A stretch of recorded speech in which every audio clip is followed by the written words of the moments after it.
Ang lolo mo ay isang kinatatakutang S-Class na mabangis na halimaw, ang Amethyst Gold Mud Lion. Ang lola mo naman ay ang maalamat na SS-Class Divine Beast, ang Jade Scale Snake Emperor.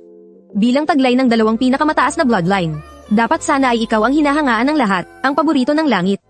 Ngunit, sa panahong ito kung saan lahat ay nagigising sa kanilang beast soul, ang nagising sa iyo ay isang luma at sirasirang bahay na bato na walang anumang buhay. Ito ba ang supling ng pinakamataas na bloodline? Nagising lang pala sa isang barong-barong, habang ang mga guro at estudyante sa buong paaralan ay puno ng paghamak. At ang mga tawanan ay parang alon na lumulunod sa iyo, mula sa kailaliman ng sirang bahay na itinuturing na basura. Biglang umalingaw-ngaw ang isang dagandong na nagpayanig sa kaluluwa. Binabati kita, host. Nagising sa iyo ang nag-iisang nakatagong weapon soul, ang 10 Regions Divine Temple. Kumpletuhin ang 10 pagsubok, at mabubuksan mo ang 10 dakilang sinaunang halimaw, upang muling isulat ang alamat. Ngayong araw ang awaken ng ceremony ng Starsea Monster Academy, sa ilalim ng tingin ng lahat. At dahan-daang idinikit ito sa kumikinang na awaken ng stone. Sobrang nakakatakot naman ang aurang ito. Siguradong A-class talent ito, kahit pinakamababa. Baka nga umabot pa sa S-class. Dahan-daang nawala ang liwanag. Ang anyo ni Suwanner ay sumailalim sa isang kamanghamanghang pagbabago. Nag-anyong isang halimaw na parang USA, na may mga balahibong kulay asul ginto sa buong katawan. Ang halimaw ay ang maalamat na S-class na Azure Feather Spirit Deer. At isa pa itong napakabihirang uri ng hilang monster. Siguradong isang top tier na support healer. Dapat ninyong malaman na ang kakayahan sa pagpapagaling ng Azure Feather Spirit Deer sa larangan ng digmaan ay sadyang nakakatakot. Nakakamangha ang healing output nito at napakatibay ng stamina. Saan mang top tier na guild dito sumali, tiyak na pag-aagawan ito. Ang kalidad ng mga monster awakening ay nahahati mula sa pinakamababa hanggang sa pinakamataas.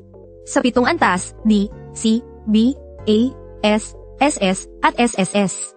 Mayroong kabuuang 7 antas. Sa mga normal na pagkakataon, ang makapagpagising ng isang Class B na halimaw ay itinuturing ng henyo sa mata ng lahat.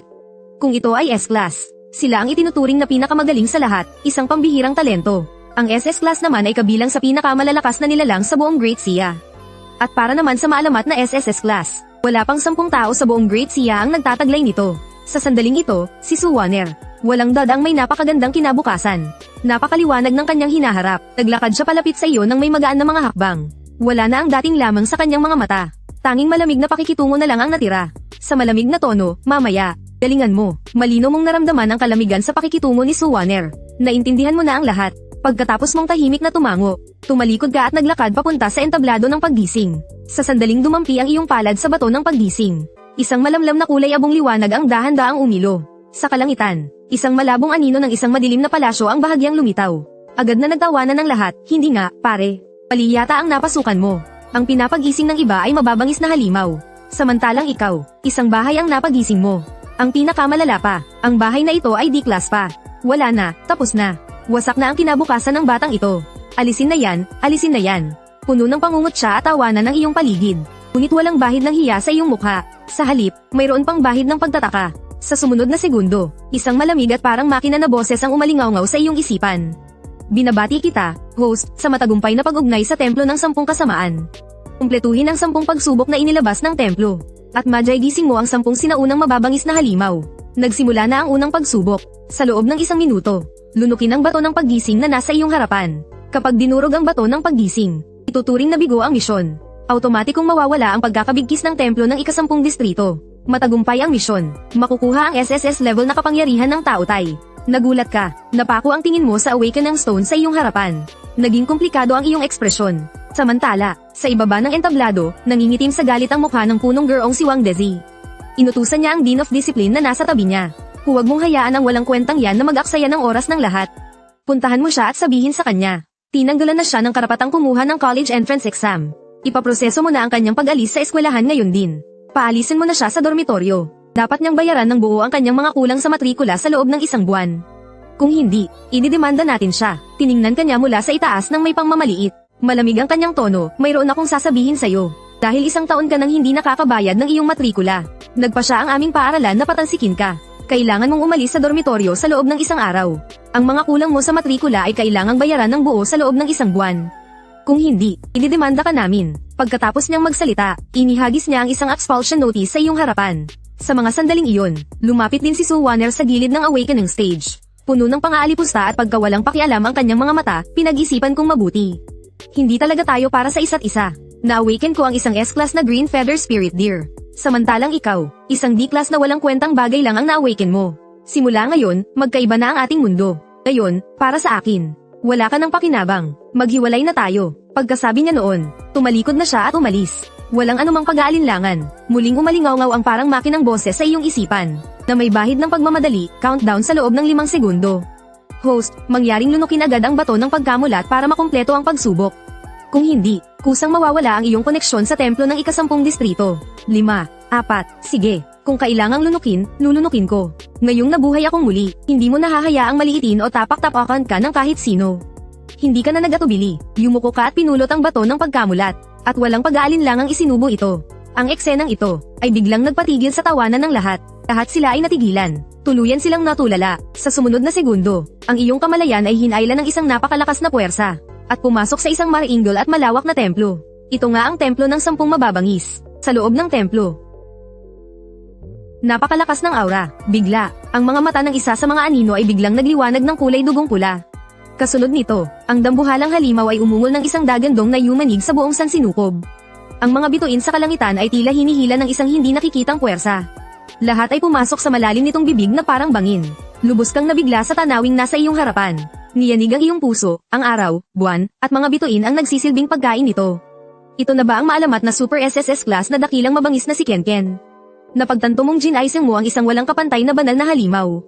Kasabay nito, isang malaking agos ng impormasyon ang pumasok sa iyong isipan. Binabati kita, host, sa pagkumpleto ng unang pagsubok ni Kenken. Maaari ka nang malayang mag-anyong Super SSS class na dakilang mabangis na si Kenken. Natanggap mo ang pamana ng talento ni Kenken.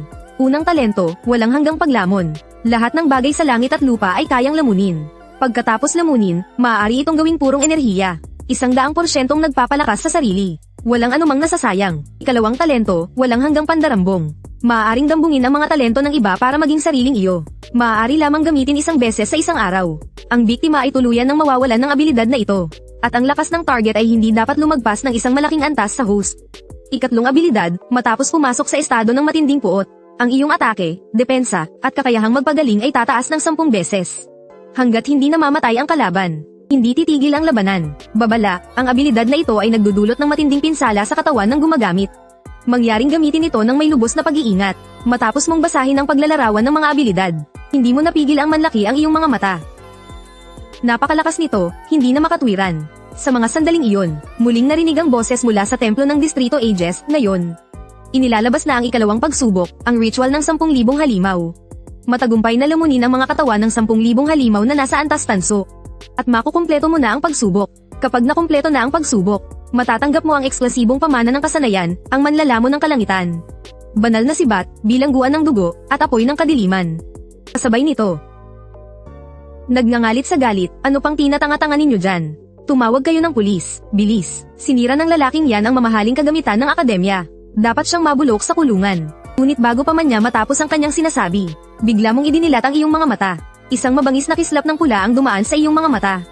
Nang makita ito ni Wang Dezi, hindi niya namalayang naglakad siya papalapit sa iyo. At sumigaw ng pagalit, ang lakas ng loob mong magmayabang, bata ka. Makinig ka, ang awakening stone na iyon ay nagkakahalaga ng 5 milyon.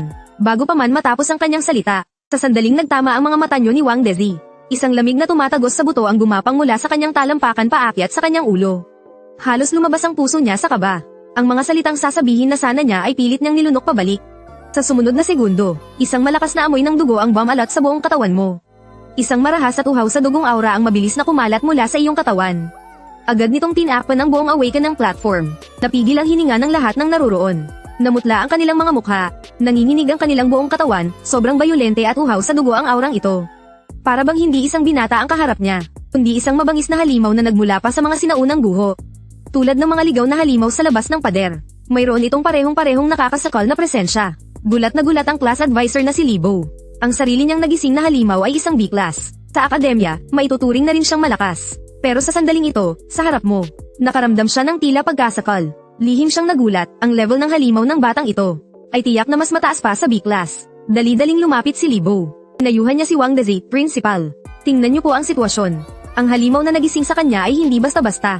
Hindi na kailangang patalsikin pa siya. Ang pinaka-importante ngayon ay alamin ang level ng kanyang halimaw. Hindi natin pwedeng sayangin ang isang henyo. Pero nilunok mo na ang awakening stone. Imposible nang magsagawa muli ng pagsusuri. Naging madilim ang mukha ni Wang Dezi. Dahil wala nang ibang pagpipilian, kinuha na lang niya ang kanyang cellphone. At sunod-sunod na tumawag. Nakita mo ang lahat ng ito. At napangisi ka sa iyong isipan, dahil matagal mo nang nababasa ang pagiging oportunista ni Wang Dezi. Dahil pinatalsik ka niya sa harap ng lahat, at hindi ka binigyan ng kahit katiting na konsiderasyon. Natural lang na hindi ka na rin mananatili sa Shanghai Monster Academy. Habang ikaw ay nag-iisip, isang nakabibinging dagandong ng dragon ang biglang umalingaw-ngaw mula sa kalangitan. Isang dambuhalang halimaw na may mga pakpak sa likod ang lumabas mula sa mga ulap. At dahan-daang lumapag, isa pala itong A-class na horned-winged dragon. Isang makapangyarihang halimaw na kilala bilang alas ng himpapawid.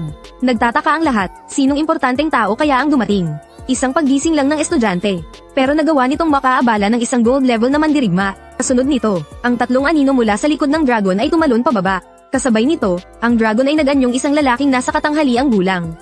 At lumapag sa lupa. Nang titigan ng lahat, agad silang nagbulungan. Ang 4 na taong ito ay sina Hurricane, Purple Gold, Jade Sea, Model. Ang mga din ng 4 na masasamang Monster Academy. May hawak silang isang malaking awakening stone. At dumiretso sila kay Wang Dezi. Isa sa mga din ang ngumiti at nagsalita, matandang Wang. Nabalitaan naming nilunok daw ang awakening stone mo rito. Kaya sadya naming dinala ang pinakamalaki at pinakadalisay na bato mula sa aming akademya. Tingnan mo, mas maganda pa kaysa sa dati mong bato, hindi ba? Namutla at nang itim ang mukha ni Wang Dezi. Malamig siyang suminghal, kayong mga matatanda kayo. Kung ano man ang masasamang binabalak ninyo, kahit gaano kalayo ay nahuhulaan ko. Akin na yan. Matapos kunin ang awakening stone, agad na nagpalit si Wang Dezi ng isang sip-sip ng ngiti. Humarap siya sa iyo at sinabing, estudyante, ako ang may kasalanan kanina. Hindi dapat ako naging padalos-dalos. Walang kaso kung nalunok mo ang awakening stone na iyon. May bago ako rito. Halika't subukan mo. Tingnan natin kung ano ang level ng iyong halimaw. Bukod pa riyan, manatili ka sa akademya, at uunahin kang bigyan ng mga kagamitan sa hinaharap. Nang marinig ito, isang malamig at mapanuyang ngiti ang gumuhit sa iyong mga labi. Mahinahon kang nagsalita, paumanhin. Principal, dahil tinanggal mo na ako sa eskwelahan, hindi na ako mananatili pa sa Shanghai Monster Academy. Nagdilim ang mukha ni Wang Dezi. Hindi makapaniwalang sinabi niya, ano?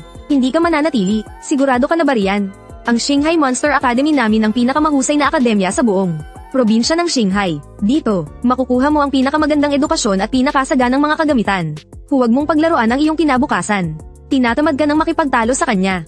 Kaya malamig mo lang inulit, hindi ako mananatili. Nang marinig ito, tuluyang nagdilim ang mukha ni Wang Dezi. At ang mga din naman ng 4 na akademya ay agad kang pinalibutan. Naguunahan silang alukin ka. Binata, huwag mo siyang pansinin. Halika sa aming Hurricane Monster Academy. 2 lang ang S-rank na estudyante sa aming akademya. Basta't sumali ka, lahat ng resources ay malaya mong magagamit. Siguradong hindi ka namin pababayaan. Anong gagawin mo sa kanila? Dito ka na sa aming Purple Gold Monster Academy. Isa lang ang S-rank sa aming akademya. Lahat ng resources, sa iyo lang ibubuhos. Mas maganda rito kaysa sa kanila. Kami sa Blue Sea Monster Academy, wala ni isang S-rank. Basta't pumayag ka lang na sumali. Lahat ng resources ng buong eskwelahan, sa iyo lang mapupunta. Wala kang magiging kaga. Binata, sa akin ka makinig. Sumama ka sa aming Dark Wind Monster Academy. Kahit na may isa ring S-rank sa aming akademya, kami naman ang may pinakamaraming magagandang babae. Hindi ba't kagagaling mo lang sa breakup? Halika rito sa amin. Garantisadong masisiyahan ka. Nag-aaway ang mga din ng 4 na akademya hanggang sa mamula ang kanilang mga mukha. Nagtalsikan ng kanilang mga laway. Ang mga estudyante sa ibaba ay napangangan na lang sa pinapanood. Talagang hindi sila makapaniwala sa ganitong trito. Parang langit at lupa ang pagkakaiba. Nakatayo naman sa isang tabi si Wang Dezi. Napakasama ng itsura ng kanyang mukha, pero wala siyang magawa. Sa wakas, hindi na napigilan ni Wang Dezi na sumigaw sa galit. Anong pinag-aawayan ninyo? Hayaan niyo muna siyang kunin ang test para sa rank niya. Hindi pa nga sigurado kung S-rank siya o hindi. Bakit ba kayo nakikisawsaw dito? Marahan mong sinuri ng tingin ng mga tao. At sa huli ay napunta ito kay Suwaner. Ay bahid ng pang-aasar sa iyong mga mata at talagang inaabangan mo na kapag lumabas na ang resulta ng iyong rank, ano kayang magiging reaksyon sa kanyang mukha? Pagkatapos noon, humarap ka at naglakad. Idinikit ang palad sa bagong awakening stone. Isang liwanag na mas matindi pa kaysa noong nagising si Suwaner. Ang biglang sumabog na nakakasilaw. Agad nitong tinanglawan ng buong Shanghai State. Ngunit sa sumunod na segundo, isang nakakagulat na eksena ang nangyari. Narinig ang isang malutong na paglagutok. Ang malaking awakening stone na iyon ay bigla na lang winasak ng liwanag. Naging hindi mabilang na pira-piraso at kumalat sa sahig. Natahimik ang lahat, natulala ang lahat. Walang sino man ang makapaniwala sa kanilang nakikita. Dapat ninyong malaman, ang kayang tiisin ng awakening stone ay nasa pagitan lamang ng D-class at S-class. Ngayong direkta itong nawasak, nangangahulugan ito na ang iyong talento ay malayong malayo sa S-class. Mula nang itatag ang Shanghai Monster Academy, isang beses pa lang nangyari ang ganito, 30 taon na ang nakalipas. Noong taon na iyon, ginaising ng estudyanteng iyon ang SS class na halimaw, si Chanyo Kanglong. At ginulat ang buong Shanghai State. Noong panahong iyon, isang nangungunang universidad ng mga halimaw sa Modo ang direktang nagpadala ng mga tao magdamag. At pambihirang tinanggap ang estudyanteng iyon. Pagkatapos niyang makapagtapos, hindi na niya kinailangan ng anumang pagsusuri. Direkta siyang sumali sa Sacred Legion ng militar. Kalaunan ay umalis pa siya sa Sacred Legion. At itinatag ang sarili niyang Sacred Legion. At naging pinuno ng Sacred Legion. Ang lakas ng Sacred Legion na iyon, ay isa sa pinakamalakas sa buong Great Xia. At siya mismo, ay isa ng War King sa militar na may napakalaking kapangyarihan. Ang pangalan niya ay naalala ng lahat sa Qinghai State, Xiao Tianba. Pinuno ng Chanyu Sacred Legion. Isa sa 36 na War King ng Great Xia. Sa sandaling ito, nakatayo si Su Waner sa gitna ng mga tao. Habang pinapanood ang lahat ng nasa harap niya, ay tuluyang natulala. Ang pagmamalaki at kalamigan sa kanyang mukha ay biglang naglaho. Napalitan ito ng gulat at hindi makapaniwala. Ang kasintahang kakakahiwalay lang niya, ay nagising na may talentong malayong malayo sa S-Class. Malamang na siya ang maalamat na SS level. Dahil sa tindi ng pagkakaiba, nanlambot ang kanyang mga binti, at diretsyong napalumpasay sa sahig. Puno ng pagsisisi ang kanyang mukha, nang makita ito ng mga dean ng 4 na akademya. Mas lalo pa silang nagagawan. Grabe, SS level nga, ang batang ito. Kukunin na namin siya sa Hurricane Monster Academy. Hindi na namin kukunin yung 2 S-level na estudyante. Kung sino man ang may gusto, kunin nyo na. Ayaw nyo, kami sa Bayhay ay ayaw na rin. Pagbalik ko, agad akong mag-uutos. Naulitin ng lahat ng estudyante ang kanilang taon. Lahat ng yaman ay gagamitin para sanayin si Lin Mo ng mag-isa.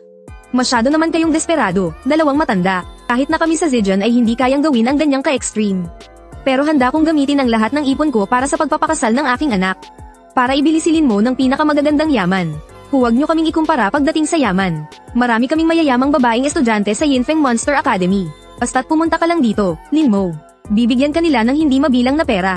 Kahit anong yaman ang gusto mong bilhin, mabibili mo. Habang abala sa pag-aaway ang mga dean ng 4 na akademya, biglang ngumisi ng malamig si Wang Dezi. At nagsalita, huwag muna kayong masyadong magsaya. Sa 72 probinsya at 36 na rehiyon ng Daksha, kapag may lumitaw na awakened na S-level o mas mataas pa, kailangan itong i-report agad sa militar. Magpapadala ang militar ng mga tao para maghatid ng isang espesyal na awakening stone. Para muling suriin ang kanyang level. At saka, ang mga henyong tulad niya, malamang ay hindi na kailangang kumuha ng college entrance exam. Direkta na silang matatanggap sa mga pinakamahuhusay na universidad. Kahit anong paggagawan nyo, mapupunta lang sa wala ang lahat. Nang marinig ito, agad na tumigil sa pag-aagawan ng mga dean ng 4 na akademya. Tiningnan nila si Wang Dezi ng may pag-ismed. Oh, ano naman ngayon? Basta't nakarehistro siya sa ilalim ng pangalan ng aming akademya. Hindi na kami lugi. Isang SS level na henyo ang nagtapos sa ating akademya. Sa hinaharap, ang reputasyon ng ating akademya ay malalampasan na ang inyong Qinghai. Ang Qinghai nyo, hindi ba't dahil lang naman kay Xiao Tianba noon? Kaya nyo laging nalalamangan kaming 4 na akademya. Gusto rin naming magkaroon ng isang SS level na henyo. Masyado kayong nangangarap. Isang masamang ngiti ang sumilay sa labi ni Wang Dezi. Nai-report ko na sa militar. Malapit nang dumating ang mga taga-militar. Dala nila ang espesyal na awakening stone ng militar. Paano kung siya ang maalamat na SSS level? Kahit na ibenta nyo pa ang inyong akademya, hindi nyo pa rin siya maaagaw mula sa militar at sa mga nangungunang universidad. Sa mga sandaling ito, si Wang Dezi ay puno ng labis na pagsisisi. Kung nalaman niya lang sana noon na isang henyo si Lin Mo. Kahit na may utang pa si Lin Mo na 10 taong tuition fee, ay aalagaan niya pa rin ito ng mabuti. Hindi niya sana ito pinatansik sa harap ng lahat. Samantala, itinigil ng pinunong si Qin Wiguo ang hawak niyang pluma. Nagtanong siya ng may seryosong ekspresyon, anong sinabi mo? Nagkaroon ng isang S-level o mas mataas na awakener ang Qinghai Monster Academy. At humiling pa ang 5 din na gamitin ang espesyal na awakening stone ng militar. Opo, Ginoo, ito ay isang agarang balita mula sa Qinghai Monster Academy. Tiyak na hindi ito pagkakamali. Bukod pa riyan, ang mga dean ng 4 na akademya tulad ng Hurricane at Zhejian ay naroon na rin. At ang buong awakening ceremony ay kasalukuyang nakalive broadcast sa buong Qinghai State. Magalang na sagot ng kanyang tauhan. Nang marinig ito ni Qin Wiguo, agad niyang binuksan ang live broadcast. Ang kanyang tingin ay napako sa figura na nasa screen. Bahagyang kumunat ang kanyang noo, at bamulong sa sarili ang pangalang Lin Mo. Bakit parang pamilyar? Agad na lumapit ang kanyang tauhan. At pabulong na nagpaalala, Ginoo, ang estudyanteng si Lin Mo ay anak ng 2 bayaning sina Lin Zon at Yero. Ano? Biglang nagbago ang ekspresyon ni Qin Wiguo. Agad siyang napatayo. Sa mapaminsalang digmaan sa Qinghai 3 taon na ang nakalipas. Magiting na nagbuwis ng buhay ang mag-asawang Lin Zon at Yero. Sila ang pinakamagagaling na mandirigma ng militar. Lalo na si Lin Zon. Bago pa man sumiklab ang digmaan, nakapasa na siya sa pagsusulit ng isa sa 4 na dakilang banal na hukbo ng Daksha. Ang Red Saint Corps. Napakaganda sana ng kanyang kinabukasan. Ngunit sa huli, bumagsak siya sa larangan ng digmaan. Noong mga panahong iyon, matagal na pinanghinayangan ni Qin Wiguo ang kanilang pagkamatay. Kaya pala, nanigas ang tingin ni Qin Wiguo. At sinabi sa malalim na boses, agad na ihanda ang eksplosibong awakening stone ng militar. Sa pagkakataong ito, ako mismo ang pupunta sa Shanghai Monster Academy. Sa sandaling iyon, isang mahinang tawa ang narinig mula sa labas. May kasamang kaunting catamaran dahil pupunta si Hepe Chin. Bakit hindi mo na lang din ako isama para tumingin? Gusto ko ngang makita, ang anak ni Linzon. Kung gaano talaga siya kagaling. Nang marinig iyon ni Chin Wigwo, agad siyang humarap at sumaludo. Agalang na sinabi, nagpupugay po, Haring Pandigma Xiao. Pagkatapos, mabilis siyang sumagot, Haring Pandigma Xiao. Totoo pong may lumitaw sa Shanghai Monster Academy na isang SS level o mas mataas na Awakener. Siya nga po ang anak ng martir na si Linzon. Naghahanda na po akong personal na pumunta roon para tingnan. Ang anak ni Linzon. May kislap ng kakaibang interes sa mga mata ni Xiao Tianba. Kung gayon, kailangan nga natin siyang makita. Tara na, sabay tayong pumunta. Pagkasabi nyon, sumakay ang tatlo sa isang S-level na Terrasor. Mabilis na lumipad patungo sa Shanghai Monster Academy. Samantala, sa loob ng Shanghai Monster Academy, sa tabi ng Awaken platform, mayroon ng isang komportableng tumbona. At ikaw ay payapang nakahiga roon. Nakapikit habang nagpapahinga ng isip. Ang mga dekano ng 4 na akademya. Sa sandaling ito'y parang mga sip-sip, na magalang na nagsisilbi sa iyong tabi. May isang nagpapaypay sa iyo. May isang nag-aabot ng malamig na tsaa. May isang nagmamasahe ng iyong likod. At may isa pa na nagmamasahe ng iyong mga binti. Ang ganitong pagtrato sa iyo na parang isang ninuno, ay labis na kinaiinggitan ng lahat ng estudyante. Ikinagalit din ito ni Wang Dezi na naging dahilan ng panginginig ng buo niyang katawan.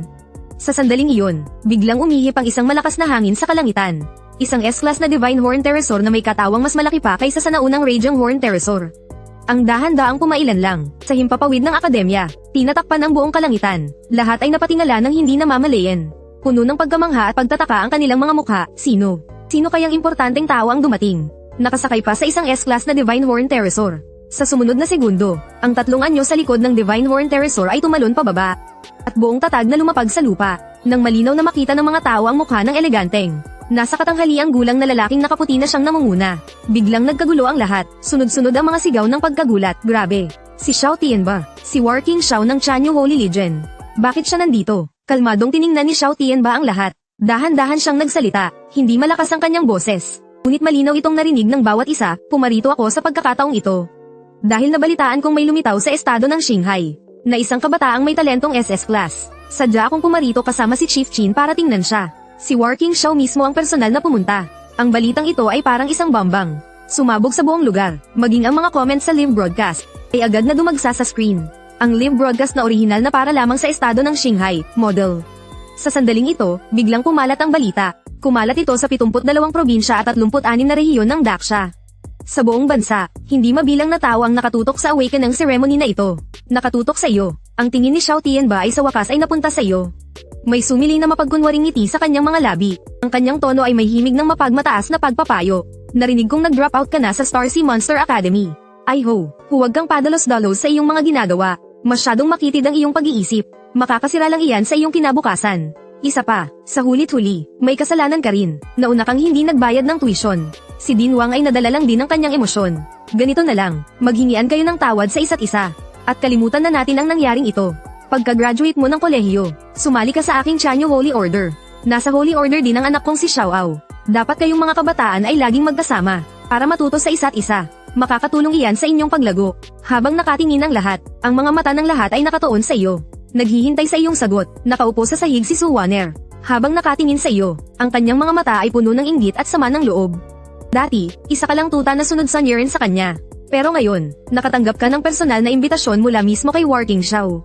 Nasa iyo na ang lahat ng kanyang pinapangarap. Bakit ganon? Sa sandaling iyon, dahan-dahan mong iminulat ang iyong mga mata. Kalmado ang iyong boses ngunit may di matatawarang. Katatagan, tumatanggi akong bumalik sa eskwela. At hindi rin ako sasali sa Chanyu Holy Order mo. Isang kislap ng pagkadismaya at kalamigan ang biglang sumilay sa mga mata ni Xiao Tianba. Sa loob ng 10 taon mula nang maging working siya ng Daksha. Sa loob ng teritoryo ng Great Sea, ang salita niya ay batas. Wala pang sino man ang nangahas na tumanggi sa kanya. Ikaw, ang kauna-unahan. Napangisi si Xiao Tianba sa kanyang isip, akala niya ba talaga? Na dahil nagising niya ang isang SS class talent, ay wala nang makakatalo sa kanya sa buong mundo. Hindi man lang ako binigyan ng respeto. Ang batang ito, palapit ng mapahamak, sa isang iglap, tumahimik ang lahat. Naintindihan ng lahat, nalubusan mong ginalit si War King Xiao. Biglang nagbago ang mga mukha ng mga dekano ng 4 na akademya. Sabay-sabay silang umatras, at hindi na muling binanggit ang pag-recruit sa iyo. Ang kalabanin ng isang War King ng Great Sea, ay hindi katumbas ng panganib. Kahit na isa ka pang SS class na henyo, hindi pa rin sulit para sa kanila na sumugal. Kahit ang mga nangungunang universidad na sabik kanina, ay bigla na lang ding nawalan ng interes. Pero wala kang pakialam, dahan-dahan kang tumayo, at naglakad papunta sa espesyal na awakening stone na ipinadala ng military department. Sinulyapan ka ng malamig ni Xiao Tianba, at hindi ka na pinansin pa. Sa halip, ibinaling niya ang kanyang tingin sa katabing si Su Waner. Pagkatapos mong graduate, gusto mo bang sumali sa Chanyu Saint Troop para tulungan ang anak kong si Xiao Ao? Nang marinig ito ni Su Waner, agad na nanlaki ang kanyang mga mata sa tuwa. Lahat ng kanyang inggit at sama ng loob ay biglang naglaho, at napalitan ito ng matinding kagalakan. Nagmamadali siyang tumayo, at magalang na sinabi, "Pumapayag po ako, maraming salamat po sa pagkilala, War King Xiao. Tinitiyak ko pong tutulungan ko ng mabuti si Young Master Xiao. Para sa kanya, basta't makuha niya ang suporta ni War King Xiao. Sa hinaharap, magkakaroon na ako ng walang hanggang karangyan at kayamanan. Posible pang ang maging manugang ako ng War King." Sa sandaling matapos magsalita si Su Waner, kumulog. Isang haligi ng pulang dugong liwanag na kasing lapad ng palanggana. Ang biglaang sumabog mula sa iyong katawan. Agad nitong tinagos ang mga ulap. Diretsyong tumusok sa kalangitan. Isang sinauna, marahas, uhaw sa dugo, at nakakatakot na aura.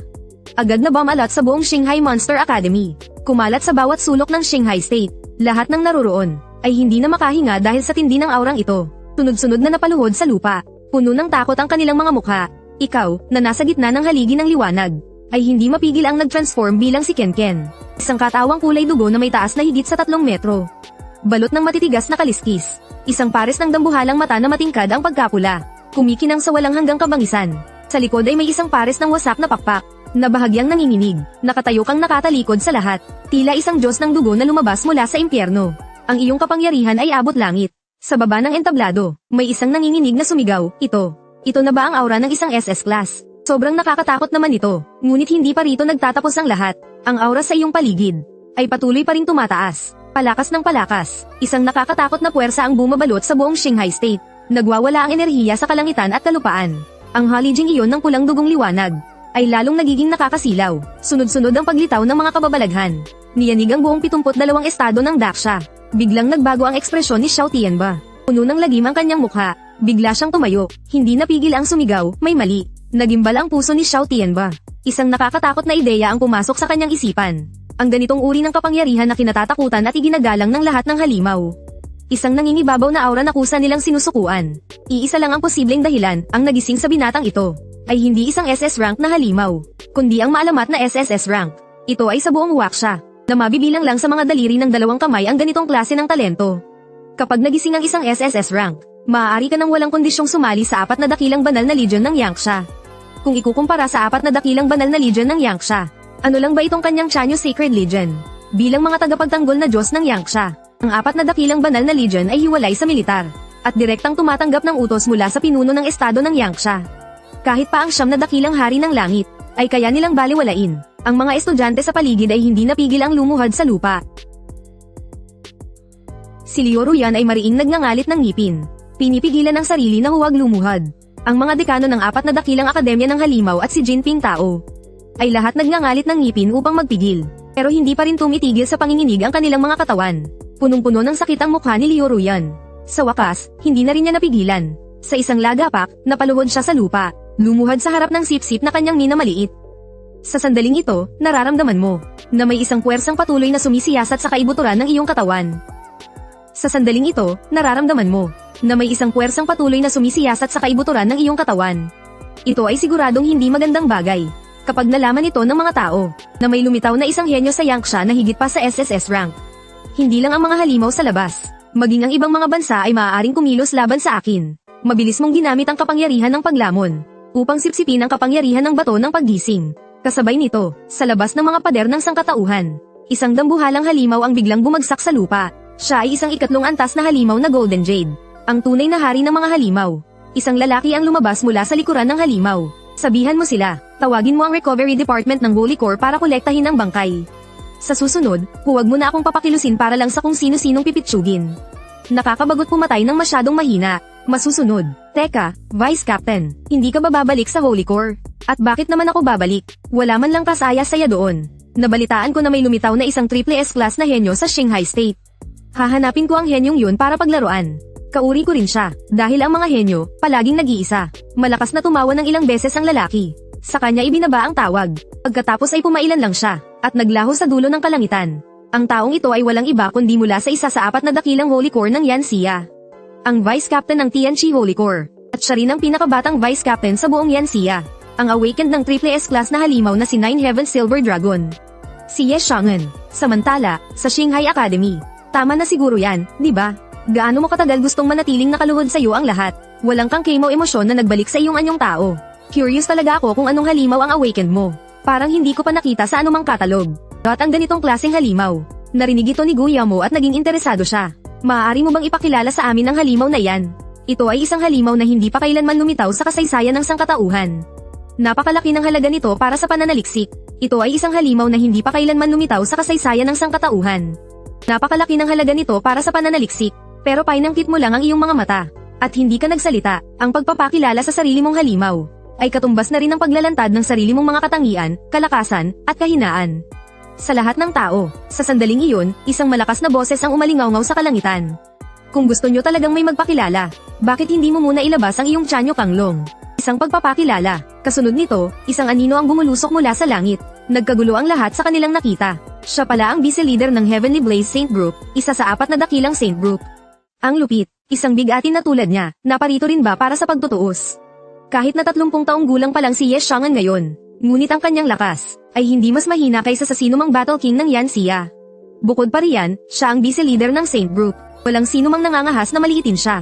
Ye Xiang'an, nabalitaan kong binigyan ka ng misyon ng Saint Group. Pinapabayaan mo ngayon ang iyong tungkulin at nagpakita ka rito sa Shanghai Prefecture. Hindi ka ba natatakot na masisi ka ni Saint Group Leader Ning? Sa loob lamang ng 10 taon, napantayan na ni Ye Xiang'an ang 30 taon ng pagsisikap ni Guillermo. Kaya naman, palagi siyang naiinis kay Ye Xiang'an. Ganoon din naman si Ye Xiang'an. Sa tingin niya, si Guillermo ay isang mayabang na ipokrito. Isang manugang na pumasok sa pamilya Qin. Pareho silang ayaw magpatalo sa isa't isa. Hindi na kailangang mag-alala ni Battle King Go. Matagal ko nang natapos ang misyon ng Saint Group. Hindi ba't isa lang namang maliit na halimaw sa Golden Jade 3rd rank? Isang sibat lang, patay na. Ay nako, naaalala ko, parang nasa Golden Jade 3rd rank din si Battle King Go, di ba? Pasensya na, pasensya na. Hindi naman si Battle King Go ang tinutukoy ko. Sana ay huwag mo nang isipin pa. Agad na nanlamig ang mukha ni Guillermo. Hindi mo kailangang mag-sorry. Noong nakaraang taon pa yung Golden Jade 3rd rank. Ganoon pala, sinibat kong pinatay ang isang maliit na halimaw na mas mahina ng kaunti kay Battle King Go. Mas angkop bang sabihin ng ganito? Sa narinig, nang itim sa galit ang mukha ni Guillermo. Sinibat kong pinatay ang isang maliit na halimaw na mas mahina ng kaunti kay Battle King Go. Mas angkop bang sabihin ng ganito? Sa narinig, nang itim sa galit ang mukha ni Guillermo. Abala yata ang Saint Group ninyo, di ba? Sinadya mo pang pumunta rito. Ano ba talaga ang pakay mo? Wala naman. Nagkakaunawaan lang talaga ang mga henyo. Nagkaroon lang kami ng koneksyon. Ako, si Ye Xiang'an, ay gustong-gusto makipagkaibigan sa mga henyo. Ang pinakaayaw ko sa lahat ay yung mga tanga na nagpapanggap na henyo. Nang marinig ito ni Guillermo, lalong pumangit ang kanyang itsura. Biglang lumitaw si Ye Xiang'an sa isang iglap at nagpakita sa iyong tabi. Tol, may kakaiba at magandang enerhiya kang taglay. Paging magkaibigan tayo. Ako nga pala si Ye Xiang'an. Mas matanda ako sa iyo ng 10 taon. Kung hindi ka tatutol, tawagin mo na lang akong Kuya Xiang'an. Napakamot ako ng ulo dahil sa hiya. Hello, Kuya Xiang'an. Sa totoo lang, hindi rin ako masyadong magaling magsalita. Basta, bakit hindi ka sumali sa aming Tianqi Saint Group? Nagkataon lang na nangangailangan ako ng kaibigan. Pagkalipas ng ilang taon at kapag lumakas ka na, pwede na tayong mag-ensayo araw-araw. Total, wala namang makakatalo sa akin sa grupo ngayon. Masyado namang malakas ang group leader natin. At ayoko namang magpabugbog sa kanya. Malaki ang tiwala ko sa'yo. Sa loob lang ng 10 taon, siguradong malalampasan mo ang lalaking yun na palamunin lang. Nanginginig sa galit ang buong katawan ni Guillermo. Ye Xiang'an, ako ang nakatataas sa'yo. Mahigpit ang posisyon sa militar. Ako ang Battle King ng Great Xia. Bill 8 mo ang isang Battle King. Kaya kitang personal na isuspinde at paimbestigahan. Pero, parang walang pakialam si Ye Xiang'an. Sige lang, nagmamakaawa ako, gawin mo na. At habang ginagawa mo yan, hahamunin kita para sa posisyon mo.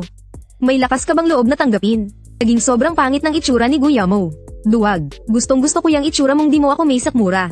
Pero wala ka namang magawa sa akin. Deputy Commander Ye, anong mapapala mo sa pag-insulto sa aking ama? Itinuring kang bata ng aking ama, kaya hindi ka na niya pinatulan. Huwag kang sumosobra. Sa usapan ng matatanda, walang lugar ang isang batang tulad mo para magsalita. Hindi ka na niya pinatulan. Huwag kang sumosobra. Sa usapan ng matatanda, walang lugar ang isang batang tulad mo para magsalita. Manahimik ka. Agad na nanlamig ang buong katawan ni Gu Lingxiao. Oh, ano? Natatakot na kayo? Noong inaapi-api ninyo si Hijo kanina. Bakit parang hindi naman kayo natatakot? Pinanood ko ang buong live broadcast. Talagang nandidiri ako sa inyong lahat. Kailan pa naging ganito ang mga matataas na tao sa Yanxia? Lahat kayo ay naging mga sip-sip sa may kapangyarihan at mga duwag. Dahil sa mga taong tulad ninyo. Kaya nagkaganito ang Yangsha. Malaki ang tiwala ko kay Yiju. Noong sumali ang mga magulang niya sa Tianchi Sacred Group, ako mismo ang samuri sa kanila. Ang ama niyang si Luo Zuan ay isang taong may malawak na pangunawa. Naniniwala akong hindi magpapahuli ang kanyang anak.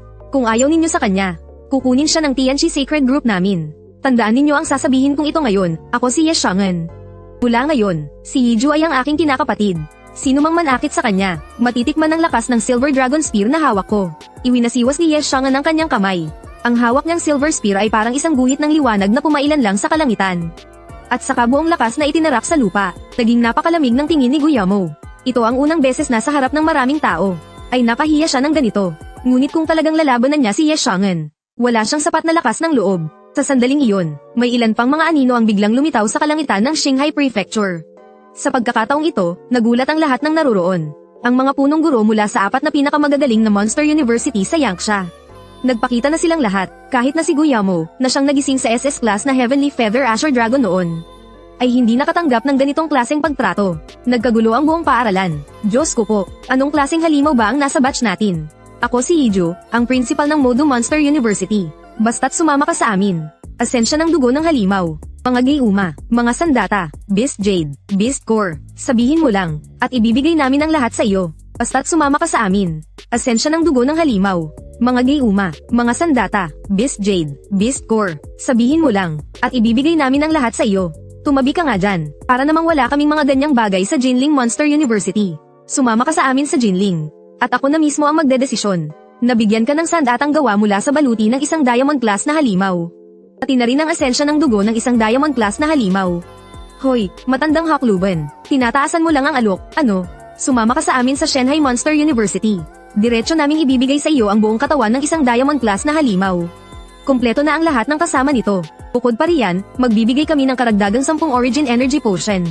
Sumama ka sa aming Imperial Capital University. Kahit na wala kaming kasing daming maibibigay tulad nila. Pero kamakailan lang, ay nakakuha kami ng katawan ng isang Red Jade class na halimaw. At nakagawa kami ng isang Beast Jade mula rito. Mayroon itong isang skill na sa tingin ko ay bagay na bagay sa iyo. Kung gugustuhin mo, maaari namin itong ibigay sa iyo. Sa sandaling ito, ang mga principal ng 4 na magagaling na universidad ng Yangsha ay nag-uunahan para makuha ka. Nagkagulo na sila sa pag-aagawan. Natulala na lang ang ibang mga estudyante. Huwag na nating pag-usapan ang Red Jade level. Kahit pa ang Diamond level. Para sa kanila, ay parang isang pangarap na imposibleng makamit. Sa sandaling ito, namula ang mga mata ng lahat. Lalong nanibago ang ekspresyon sa mukha ni Liu Ruyan. Kayo po ba ang principal ng Modu Monster University? Ako po si Liu Ruyan. Na-awaken ko ang isang S-class na monster. Ang Qingyu Lingma, si War King Go. Dati nang nangako na hahayaan akong sumali sa Chanyu Saint Group. Ano po sa palagay ninyo sa akin? Oh, hindi masama. Pagkatapos niyang sabihin iyon, hindi na niya pinansin si Liu Ruyan. Muli siyang sumali sa pagtatalo para makuha ka. Agad na natigilan si Liu Ruyan sa kanyang kinatatayuan. Sa sandaling iyon, biglang sumigaw ng malakas si Ye Xiang'an. Tama na, hindi siya sasali sa kahit alin sa mga Monster University ninyo. Posible bang sa Yangsha, ay talagang walang paaralan na mas hihigit pa sa 4 na universidad ninyo? Nang masabi ito, hindi siya sasali sa kahit alin sa mga Monster University ninyo. Posible bang sa Yangsha, ay talagang walang paaralan na mas hihigit pa sa 4 na universidad ninyo? Nang masabi ito, nagbago ang ekspresyon ng lahat. Hahayaan mo ba siyang pumasok sa Purgatory University na yon? Tama, tanging ang universidad na iyon lang. Ang makapaglalabas ng kanyang tunay na talento. Maraming Monster University sa Yangsha. Ang 4 na tanyag na paaralan ang namunguna sa lahat. Pero bukod sa 4 na tanyag na paaralan, mayroon pa ring isang namungunang universidad. Kaya lang, ang universidad na ito, ay karaniwang wala sa mga pinagpipilian ng mga estudyante. Ang pangalan ng universidad na ito ay Yangsha University. Tinatag ito ng 4 na pinakamataas na Saint Group ng Daksha kasama ang militar. Tumatanggap lamang ito ng 100 tao bawat taon. Ang buong paaralan, na may 3 antas, ay may kabuuang 300 estudyante lamang. Gayunpaman, mayroong 225 guro. Sila ang 9 na Great Kings at 36 na War Kings ng Yangsha Military.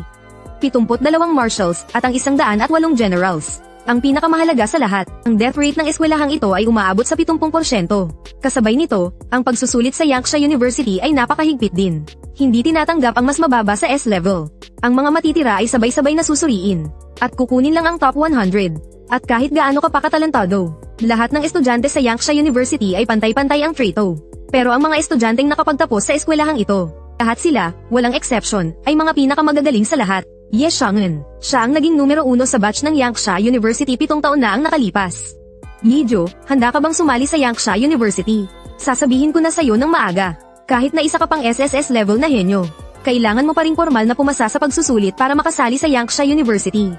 At wala kaming ipapangako sa'yo na kahit na ano. Pero masisiguro ko sa'yo, basta't makapagtapos ka ng maayos. Sa hinaharap, tiyak na magiging isa ka sa mga pinakamataas na opisyal sa militar. Kung magagawa mong makuha ang kampyonato, ikaw ang magiging susunod na Grandmaster ng Tianchi Holy Legion. Sa oras na iyon, wala nang ni isang tao ang makakagamit ng kapangyarihan at pamilya para apihin ka. Walang sino man ang makakapilit sa'yo na gawin ang mga bagay na ayaw mo. Ikaw lang mag-isa, bubuo ka na ng isang angkan. Ikaw lang mag-isa ay katumbas na ng isang siglong gulang na marangal na pamilya. Ikaw lang mag-isa ang magbabantay sa 72 estado at 36 na rehiyon. Pagkarinig nito, bigla kang nagtaas ng kamay at nagtanong, Vice Commander Ye, kapag sumali ba sa Yangsha University, makakapatay ba ng mga halimaw? Siyempre naman, alam mo ba, kung bakit napakataas ng death rate sa Yangsha University? Iyon ay dahil ang mga estudyante dito ay kailangang pumunta sa mga guho upang manghuli at pumatay ng mga halimaw, para mapataas ang kanilang combat experience. Mahilig ka bang pumatay ng mga halimaw? Ayos lang naman. Sa totoo lang, ang iniisip mo lang ay ang ikalawang pagsubok ni Chan Chan. Ang 10,000 Beast Devourer, kailangang lamunin ng 10,000 bronze level na halimaw.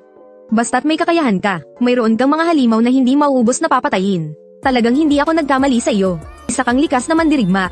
Habang sinasabi iyon, malakas na tumawa si Ye Xiang'an. Nang marinig iyon, napangisi ako. Payag akong sumali sa Yangsha University. Dapat mong malaman, ang mga nilalang sa templo ng 10 kabangisan. Wala ni isa sa kanila ang madaling kausap. Ang buhay mo ay nakatadhanang gugulin sa pagpatay at pakikipaglaban. Nang makita ito ni Ye Xiang'an, labis siyang nasiyahan. Ibinigay niya sa iyo ang isang token. Pagkalipas ng isang buwan, magdaraos ng pagsusulit ang Yangsha University. Dalhin mo lang itong token para makasali. Bukod dyan, ito ang asensya ng dugo ng isang halimaw na Blood Ghost Wolf na nasa antas ginto. Tanggapin mo ito bilang regalo sa ating pagkikita. Kanina, nanghuli ako ng isang halimaw sa labas ng mga pader. Kapag na-dissect na ang halimaw na iyon, ipapakuha ko sa isang tao ang isa sa mga buto nito, upang gawing sandatang pandigma at ipadala sa iyo. Anong sandata ang gusto mo? Saglit kang nag-isip, ang skill na ibinigay ng tao Ken ay ang Sky Devo Uring Divine Spear. Gusto ko ng sibat, natigilan si Ye Xiang'an. Bata ka, magaling ka talagang pumili, pero kung sibat ang pag-uusapan, may alam akong mas babagay sa iyo. Tiyak na ipapadala ko ito sa iyo bago ang pagsusulit. Habang tumatagal na tinitingnan kita, bata, lalo kitang nagugustuhan. Gawin mo lang ang kahit anong gusto mong gawin. Habang nandito ako, si Ye Xiang'an, walang mangangahas na mga api ng mas mahina, o gamitin ang kanilang katayuan para gipitin ka. Sinasabi ito habang pasulyap siyang tumingin kay Guillermo. Napakasama ng itsura ng mukha ni Guillermo. Inihagis niya ang isang token sa kamay ni Liu Ruyan. Ito ang token para sa rehistradong miyembro ng aking Chanyo Saint Legion. Pagkasabi niyon, umalis na siya kasama si Gu Lingxiao. Tiningnan ni Liu Ruyan ang token. Ang pananabik na dapat sana'y nararamdaman niya ay tuluyan ng naglaho. Naghanda na ring umalis si Ye Xiang'an. Wala akong pakialam sa awayan ng mga mas bata. Pero kung sino man sa inyo ang gagamitin ang edad nila, at mas matagal na pagsasanay para mang-api ng mas bata, huwag ninyo akong sisihin kung hindi ako magiging mabait. Pagkatapos ay naging isa siyang sinag ng pilak na liwanag at naglaho sa kalangitan. Nakita ng mga prinsipal ng iba't ibang paaralan na tapos na ang lahat. Kaya isa-isa na rin silang umalis. Halos maiyak si Jinping Tao sa tindi ng kanyang sama ng loob. Hindi lang siya nawala ng isang napakagaling na henyo na tulad mo. Talagang kinalaban ka pa niya ng husto. Kasabay nito, bumuhos naman ang matinding pagsisisi sa puso ni Liu Ruyan. Sa tindi ng sama ng loob, muli siyang natamba sa sahig. Sa sandaling iyon, isang binata ang lumitaw sa tabi ni Liu Ruyan. Ruyan, ayos ka lang ba? Yiju, paano mo nagawang saktan si Ruyan? Hindi ka tunay na lalaki. Hinahamon kita sa isang laban hanggang kamatayan. Tatanggapin mo ba? Bakit naman hindi? 1,000,000 Yangsha coins. Kung hindi, kalimutan na natin to.